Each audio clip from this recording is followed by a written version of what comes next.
Hello everyone, আসসালামু আলাইকুম। অনেক দিন পরে আবারও একটা ব্লগ নিয়ে চলে আসলাম। আজকে মাওনায় যাচ্ছি টুকটাক কিছু কেনাকাটা করার জন্য। আর আমার খুব কাছের একটা মানুষের সাথে দেখা করার জন্য। সে কে সেটাও আজকে আপনাদেরকে দেখাবো। যাই হোক, অনেক দিন পরে আজকে আবারও মাওনায় চলে আসলাম টুকটাক কিছু কেনাকাটা করতে। তো প্রথমে বিভিন্ন দোকানগুলো ঘুরে দেখছিলাম যে কী কী প্রোডাক্ট আছে সেখানে। সো মূলত কিছু শপিং করার জন্য এবং ফ্রেন্ডের সাথে কিছুটা সময় কাটানোর জন্য এখানে আসা। তাছাড়া আমরা অনেকদিন বাহিরে একসাথে খাই না, সে কারণে আর কি বের হলাম। আর ওর মনটাও খারাপ ছিল, সেটাও ভালো করার জন্য। যাই হোক, প্রথমেই আমরা কেনাকাটা শেষ করে চলে যাচ্ছিলাম আমার খুব পছন্দের একটা জায়গায়, গ্রিন ফরেস্ট কিচেন।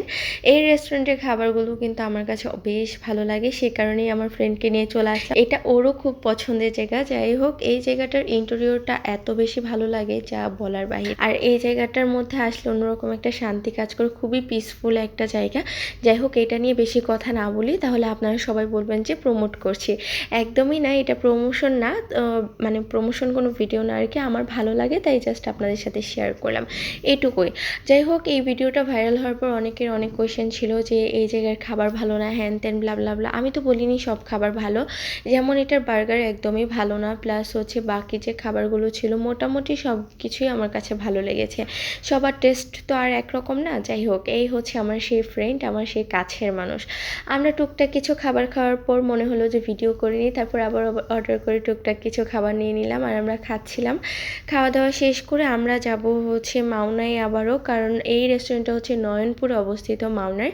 সেখান থেকে মাওনা যাব। আর আমার বাসা যেহেতু বর্মিতে, তাই সেখানে যেতে অনেকটা টাইম লাগবে, তাই আমরা তাড়াতাড়ি খাবার শেষ করে তারপর বের হয়ে পড়লাম। আর আমি কিন্তু অনেক স্পাইসি লাভার, কেউ পিৎজার উপরে এত মরিচ দেখে ভয় পায় না। তো যাই হোক, এরপর এই যে আমি টুকটাক যা কেনাকাটা করছিলাম সেগুলো নিয়ে বাসে উঠে পড়লাম। এখন আমরা চলে আসলাম মাওনায়। এসে একটা ফুচকা খেয়ে তারপর আমরা আবারও শপিং করতে শুরু করলাম। আরও কিছু কেনাকাটা করা বাকি ছিল। এই ছিল আমার আজকের কেনাকাটা।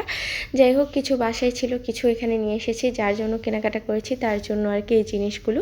তো আজকের মতো এই পর্যন্তই ছিল। সবাই ভালো থাকবে।